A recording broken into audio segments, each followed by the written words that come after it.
There sure have been a lot of damn disturbing things that have happened this week. This one was one of them. It's been talked about this dude that calls himself Dana Rivers, and he murdered a lesbian couple and their son. I think it was a retaliation thing a few years ago. And his real name is David Warfield. But he was, at least the good news is that he was convicted and sentenced to life without the possibility of parole. The bad news is they're putting this dude, because he calls himself a woman, they're going to put him in a women's prison. And that should not be allowed. So who's calling for old Scott Wiener there in California to resign his job? Because he created this goddamn shit about putting men in women's prisons. It doesn't matter if they're pre-op, post-op, whatever the hell. Doesn't matter. This guy's a murderer. He belongs in San Quentin. That's where he belongs. Not in a women's prison. But that was one thing that was an outrage. And then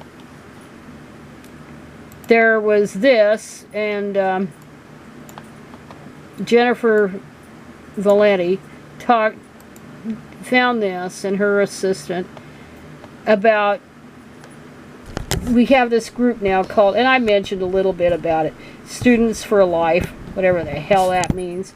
They probably aren't students anyway, unless they're in charismatic colleges or they're Catholic or whatever.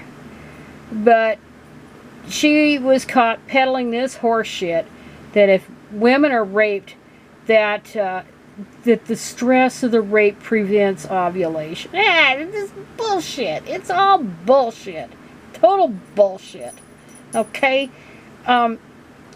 It's like the chances of it, of a rape ending in pregnancy, is like any other random sexual encounter, PIV encounter, whether it's consensual or not, and no birth control.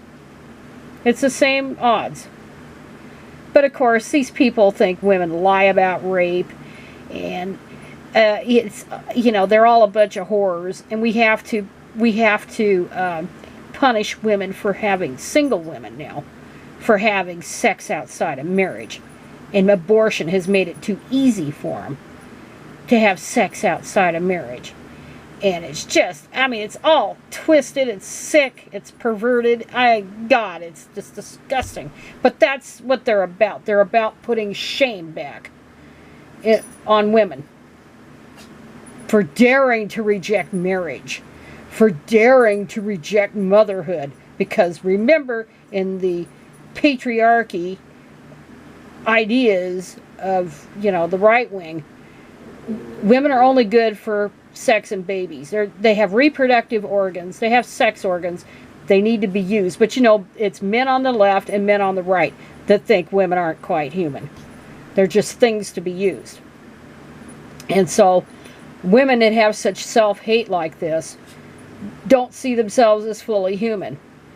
And they want to control women. And, Andrea Dworkin talked about the mentality of women on the right wing back in 1983, and her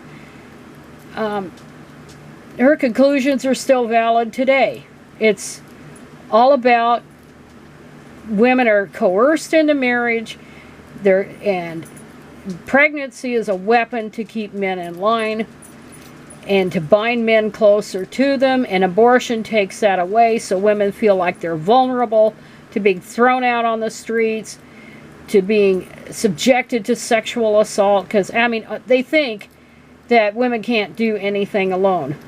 That they shouldn't do it. That they need to be protected.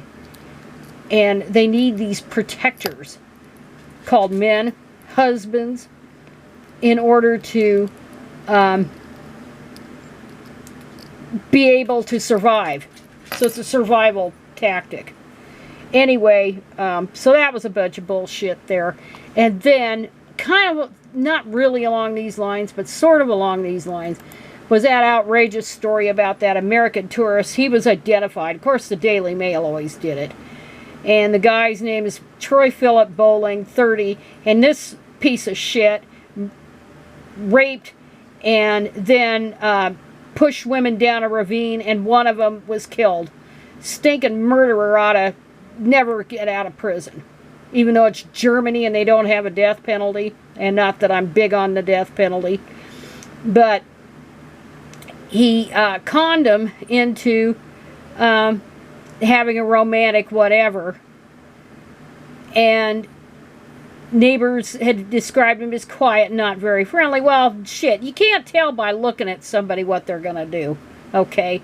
But some of the comments, again, we're hearing this bullshit that, oh, it's, you know, like it's all women's fault that they're victimized. We got this poor little men can't control themselves. Oh, the poor babies. So, you know, so it's all women's responsibility to control their goddamn aggression.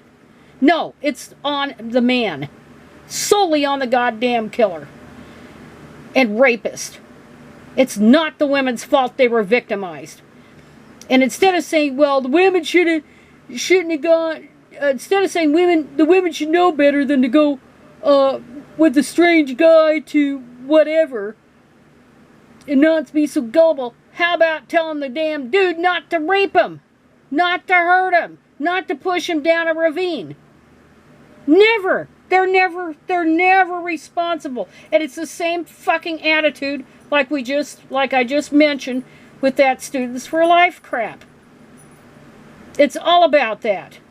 And of course, they think, you know, rape victims can't be believed because forced sex is what women are for. They're to be coerced into it. They're to be fucked whether they want it or not.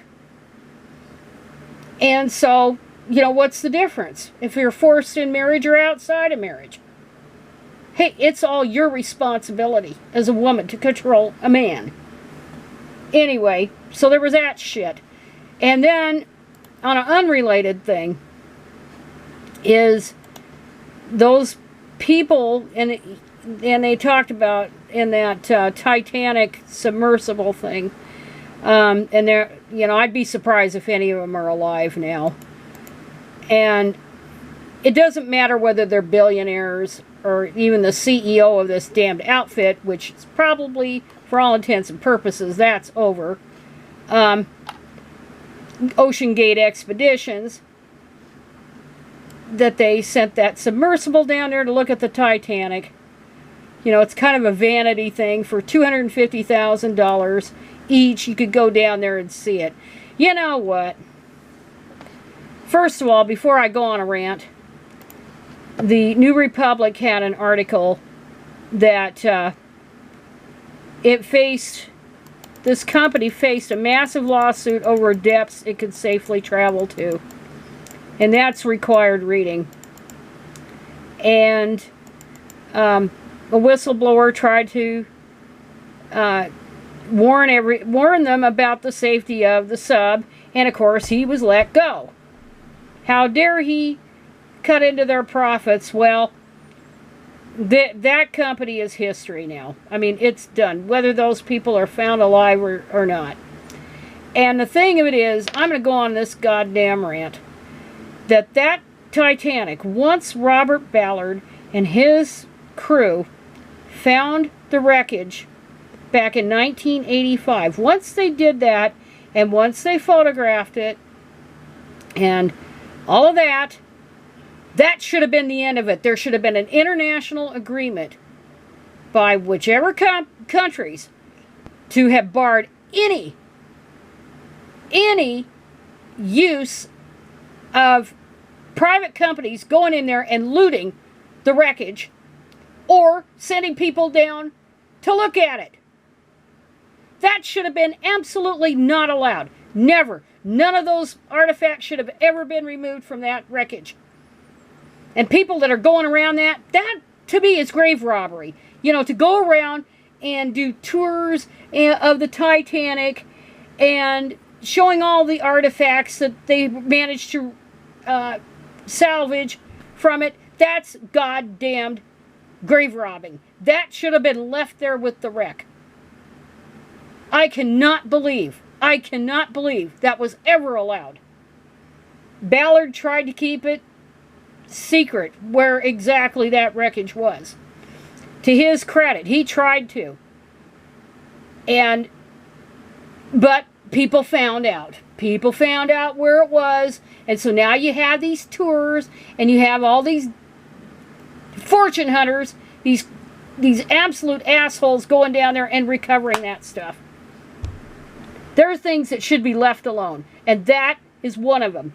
I also feel that way about the Himalayas. And about those 8,000ers. That they should start looking at closing that. But there's money to be made, you know, on those expeditions. You know, once the first climbers climbed those mountains, that should have been it. That should have been the end of it. They should have left it alone. This thing is the same thing. Once Ballard and company were done there, that should have been the end of it. It should never have been ever tampered with. So now we've got this tragedy. Unlikely that they're all dead. It will be a miracle if they survive that.